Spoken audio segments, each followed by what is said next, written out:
Hello, everyone. Fabiola Philippine here from the Fabulous and Abundant Show, the only show that teaches you how to use science, feminism, and coaching to master your money mindset so you can manifest whatever you desire in life. And today I have a special guest. I have my dear friend Laurel. Laurel specializes in bookkeeping, tax preparation, and business consulting, and has been running her company Simplify Bookkeeping for the last 11 years. She is here today to share some common money mistakes she sees while running her business. So welcome, welcome, welcome. Laurel, how are you today? I'm well. Thank you so much for having me on. Yes, of course. So I know you have tons of experience and knowledge. You're very passionate about your job. Would you please share with everyone how did you start and where your passion's coming from? Absolutely. When my son was born, I thought it would be a fantastic way to be able to be home with my child and to start my own small business. But I literally knew nothing. So I started this beautiful little candle kiosk in Market Mall. We lived under the poverty level for many, many years. And I had people always asking, how did I manage to still do holidays? How was I managing to do everything that I wanted to do? And I didn't know any other way of being. So I set my financial goals. I knew what was important to me, and I never stopped trying. But when the candle store stopped being feasible, I was kind of tired of being under the poverty level. It's not easy to live with nothing. So I actually went back to school. I hired a mentor, and I've never stopped learning, and I've never stopped working at putting in systems, and I really feel I found my passion. Now when I see people in debt, it's really interesting to me because I see it just being almost a mathematical sentence on how we need to change our lives so that we can get out of debt, and to work with small business owners so that they understand their numbers and so that their businesses can be viable. Mm-hmm. Oh, that's such an amazing story. Well, I hear a lot of passion, a lot of determination and clarity. And it sounds like you knew what you wanted, you have clarity on what you wanted, and no matter what happened on the way, you just did whatever served you, such as getting a mentor, going to work, going to school and learn more. And so you were open to possibilities. That's fascinating. That's not what, unfortunately, everybody is, it has the ability to do. And so tell me more about your business. And so you say you work with business owners now? And yeah, I work with a lot of startups. So business owners who maybe don't understand how GST works, business owners who aren't 100% confident in what to write off. They're really amazing at what they do, be it an electrician, a massage therapist, a naturopath, whatever it is that they're passionate about. Yeah. And then they turn around and they find out that they've got to figure out how to advertise, and they have to figure out how to do bookkeeping. And so they come to me for the bookkeeping part. Yeah. And I really love that new startup energy. Oh, okay. That's awesome. You're a creator. Amazing. So, and so, yeah, we're, as business owners, we tend to put our hats for everything, right? Um, but we're just really, we excel in what really we should be doing. It's what our love and passion is, and what our skills are prone to do, and leave to the other experts like you, the bookkeeping in this case, for example.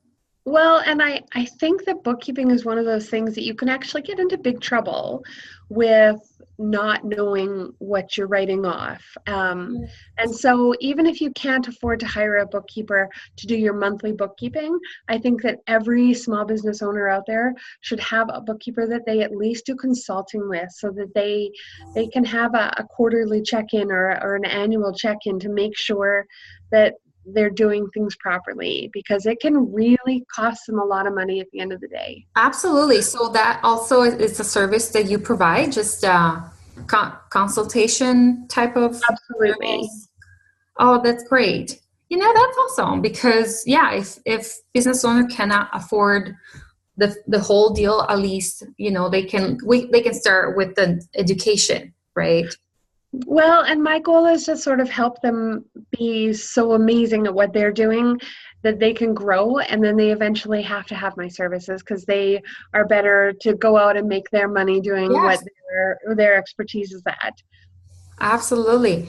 So I can't wait to hear about some common mistakes, right? The most common mistakes, some common mistakes that you see that are really expensive and that can easily be avoided, maybe?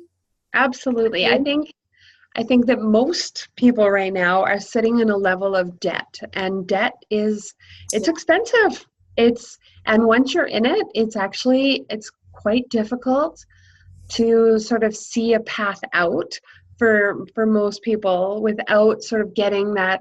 You sort of almost have to stop and get out of your own way in order to find a way out of your way of being. Yeah. One of the big ones I hear people say is that I need versus I want. And I hear this with my friends and family. Yeah. I hear it with the business owners I deal with. When I'm doing tax preparation, I listen to what people are sharing, and that I need a camper, or I need that new professional development course. And there are times where we do need it, but a lot of times I think if we just even changed our languaging to, I really want to take that new professional development course. If we need it, it feels like we need it immediately, versus if we want it, maybe we could hold off until next year. We just sort of have to look at need versus want, so that if our true goal is to be financially healthy, if that's our need and our desires to be financially healthy, then we have to be willing to actually examine some of these other things that we are claiming our needs versus just a want. Well, yeah, we can we can have a whole conversation here about language. So if you ask me, we need only air and food, and that's it. Anything else, it comes from like a scarcity mindset, and like this desire to maybe fulfill some void internally when we express the need of something, right? I'm sure that you, like I do, I hear a lot, we need money.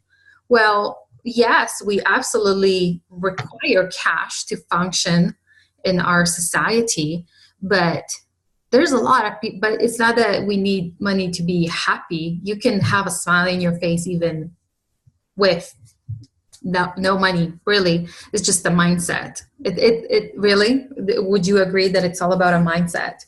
Absolutely. And I'm sure that my son will have this ingrained in his head, is asking himself, what do you really want?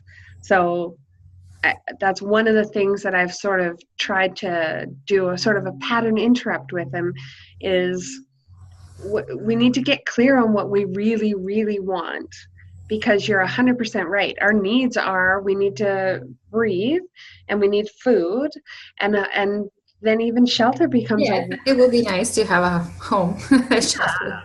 Absolutely. And I think human connection is a need, but the rest of it is a want. And I think if we as individuals can absolutely create a space where we can be clear about what we want, then we have that path on how we're going to get there. Mm-hmm. And so tell me, your business owners, so how do you coach your business owners when they come with all these needs that have caused them to go into that or make mistakes? Like, what happens there? A lot of times it's just sort of explaining that we can either give that money to that professional development, or we can have that money sitting in our bank account for ourselves. Mm-hmm. And that's that realization that sometimes people aren't really clear about. So we're in a really almost a toxic, busy society right now. Yeah. And I think it's really interesting that we're just jumping from one thing to the next without having that clear take a breath and be clear about what we want. So if we want to have 3 months worth of emergency money in our bank account, if that's really important to us, so that if the economy slows down next summer, we're still okay, then we need to maybe pass on some of those opportunities. We maybe don't need the newest cell phone. I mean, cell phones out there can be up to $800, but Mhm. and we need a cell phone for our business, but we don't need the $800 cell phone. There are cell phone plans out there for $0, and they are quite effective and they do the job very well. So do you need the bells and whistles of that newest phone, or do you So it's want the require. 800? I like to replace the word need with require. We require a phone. Otherwise, how would clients contact us, right? Absolutely. And then making that decision on whether or not the $800 is an expense that we are willing to, I'm going to say, sacrifice versus having that $800 sitting in our bank account at the end of the year. And as you said, it goes back to values, right? And what you really desire and what's important to you. People do not sit down, stop for a minute and ask, okay, so what are my priorities in life? It's a matter of priorities. But right? Absolutely. And one of the things I actually coach people on is, once you have that clear vision of what you want, whether it's that you want to grow your business by 20% or you want to have that 3 months of savings in the bank, is to put a little sticker in numerous different places. So a big one for me is on your debit card and on your MasterCard, on your rearview mirror, on your cell phone, so that when you see that sticker, it reminds you of your goal. So if you're sitting in line at Walmart about to spend $300, you pull out your debit card, you have that pattern interrupt to be able to say, is everything that I just bought, is that a need? Or is that a want? Or is any of that something that maybe I grabbed as I was walking through, but now that I'm looking at what my real goal is, I can actually take out of the cart and leave it in the store?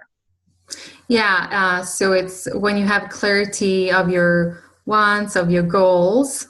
Yeah, you just fire up a system in your brain that will be focused now to just take action, or to take action towards to create actually the financial reality that you desire, right? So as you said, and so but it's a habit, right? Because we tend to go into the spending and let's say the wrong habits and not really healthy habits.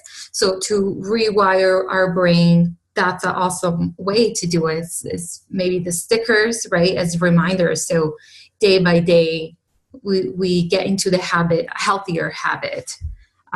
So then tell me more about other mistakes that you see.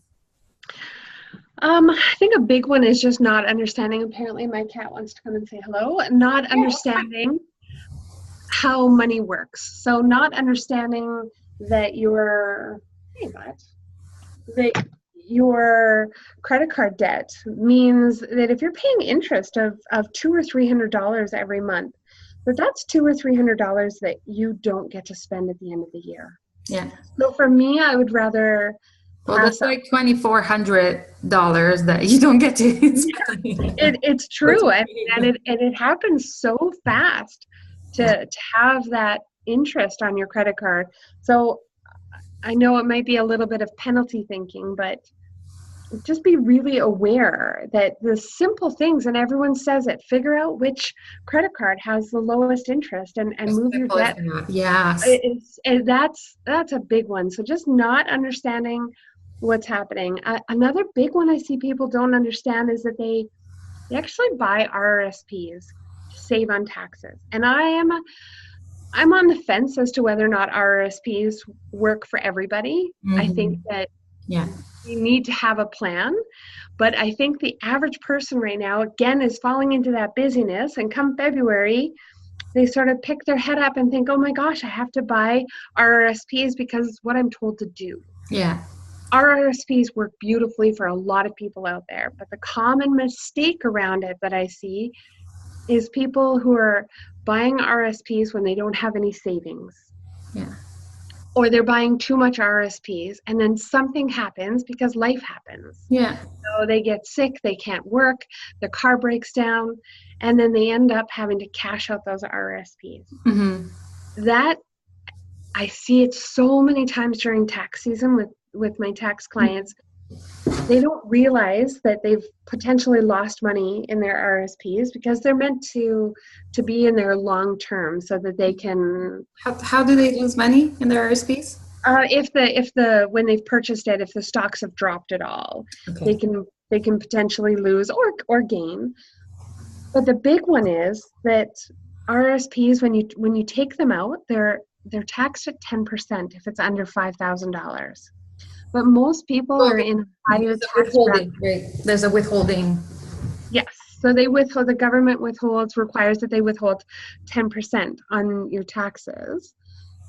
But most people aren't in a 10% tax bracket. So as soon as they cash that RSP, they're not understanding that it's not a savings bond. It's actually a tax deferral system. And so when you buy them and 2 years later you end up selling them, you're going to owe some tax back on it because you've deferred the tax by 2 years.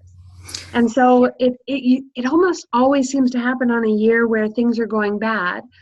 And then the people come in to do their taxes, hoping for a refund, and that's the year that they end up owing taxes, largely because they were on EI, and EI only taxes at 10%. Their RSPs got taxed at 10%, and they're actually sitting in a 25% tax bracket. So it's not understanding what your everyday financial decisions are and how they're going to impact you on a day-to-day basis, but also at the end of the year for your taxes. Mm-hmm. So there's a lack of planning, right? I would actually use the word understanding because most people, Education, yeah. yeah, most people go on to EI, and I'm sorry, CRA, and Service Canada, but I think that they're doing a disservice to Canadians by not educating you. When you apply for EI, they're only taxing you at 10%. But they're not telling people that you could owe, if you're in a 30% tax bracket, you're going to owe the difference. They're not telling people if you were on EI last year, there's going to be a 30% clawback. So what you're saying, yeah, hold on. So what you're saying is that when the government pays EI every month, what they withhold, it's only a 10% amount of taxes. However, that's not the only amount, because potentially if you have other sources of income that brings you to a higher tax bracket, let's say 32, as you mentioned, then so that 20% difference needs to be paid at the end of the year. And so that's when I see a lot of people as well all of a sudden they have, oh, I didn't expect to have this $10,000 bill from Canada Revenue, and they totally panic, right? And so, yes, you said it. It's like they panic, and so they go into their savings, or they start. In my case, they start changing plans that we did previously because they panic, and yeah, so there's a lack of education. And so if there's education, obviously the planning will be done properly, right? Absolutely. And I think if you know that you could, even EI, if you're on EI 2 years in a row, in April, they claw back 30% of the EI you've been given. But if I was going on EI and I knew they were going to claw back 30%, I might make a different choice when I was on EI. So I think what's the clawback? Sorry, again, why they claw back 30%? it's just one of the rules saying that if you access EI 2 years in a row, that they take back 30% during tax time. Okay. I mean, There's a repayment of 30% of what you've been given. just cause, or there's the other. That's just the rules, and not very many people know it. And that's another common mistake is taking this EI, which we all pay into, and that's a whole other conversation about whether or not we agree with the way it's set up. It's just when people get their little slip from their T-slip from EI, it actually will say repayment amount right on the box, and it's 30%. So yeah, which is horrible, because I mean EI is not a lot per se, right? It's a very small amount. So we all tend to use it all, right, for basic needs. And then all of a sudden we have that repayment due. So so how to prevent that? It's again knowing and planning. So I like to suggest people to have at least 6 months in their bank account. What do you think? More, less? I think 6 months is 6 months worth of their living bare expenses. minimum. However, I also think that 6 months is overwhelming. So I tell people to start, for me, and I'm not a financial planner. That's absolutely your designation. But for me, I tell people to start with 3 months, because 3 months is more attainable. And once you hit the 3 months, to move forward again. I'm a huge fan of having a tangerine account, or an account that you don't see all the time. Yeah. That just like your rent or your mortgage, you can set it up so that that savings comes off automatically. And the first month or two, it's a little bit uncomfortable. You have to learn to live with a little bit less. But all of a sudden, at the end of the year, without even trying, you can have, $100 a month, $50 a paycheck, Yeah. and you have $1,200 at the end of the year. So I think whether it's 3 months or 6 months, I think we just have to start doing it. And whether that means we cut our cable or reduce our cell phone plan, I think that we need to start today. I don't care what age you're at. I think it's important that today we start with that. Yeah. And the logic, I just wanted to say the logic of the 3 to 6 months comes from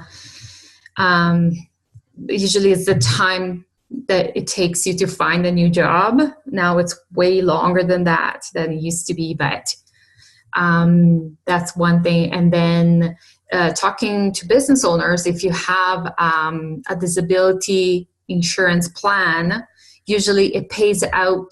They have a 90-day waiting period, right? But that means that it's actually paying at the end of the third month.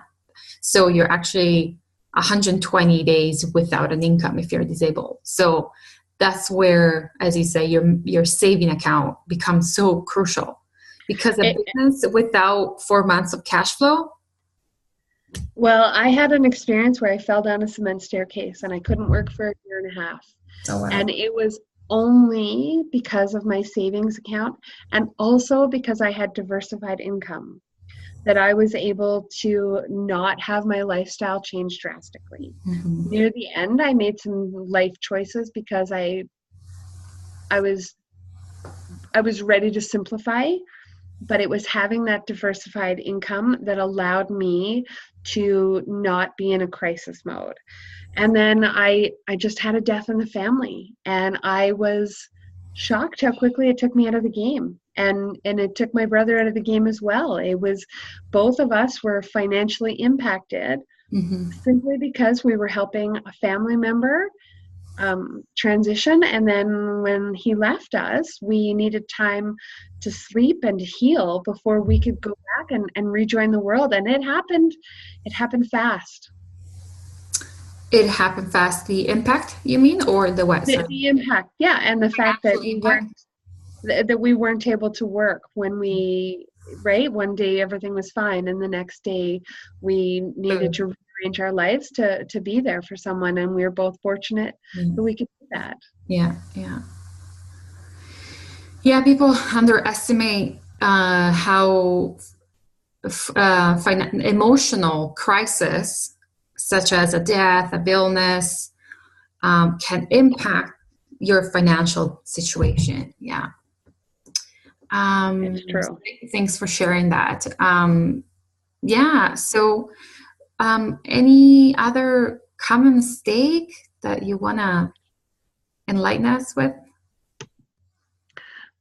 I think the big one for me is diversification, which I touched on a bit there.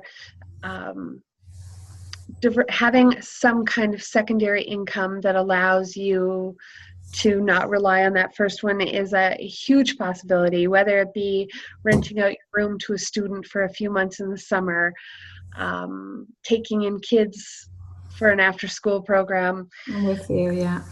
But I think, and this might be a second segment, but really making sure you're living within your means. So, Laurel, tell me where people can find you for your bookkeeping services. Absolutely. I am on Facebook under Simplify Bookkeeping and Consulting. My website also is simplifybookeeping.ca. I'm located in Patterson, and I actually have a workshop for small business owners. I run it 4 times a year. Fantastic. It covers some of that education piece we were talking about. How does GST actually work? I know so many business owners who have been in business for 5 to 10 years and they don't really actually understand how it works, as well as what write-offs you're allowed to legally write off. So it's lowering your risk by getting 3 hours of some of those common pieces of information that I found a lot of business owners just didn't have the knowledge on. Fabulous. Okay, so it's Monday at what time? It's Monday the 11th from 6 to 9, and then I have 3 others that are posted on my Facebook for every quarter. I do run the workshop. Fantastic. Okay, thank you so much. I would love to have you again because this is just common sense that everybody should know more about. And again, it's like those mistakes that could be easily avoided, and if not avoided, they can cause emotional pain and, of course, they can be very expensive, right? So, thank you so much again, Laurel. Thank you. I love being on. Thanks for your time. Thank you, my dear. And thank you all for listening. If you have questions, if you have any particular request, any topic that you would like me to cover regarding money, let me know. Send me a message. Until next week, bye, everyone, and enjoy this beautiful weather in Calgary. Thank you, Laura, again. Bye, everyone.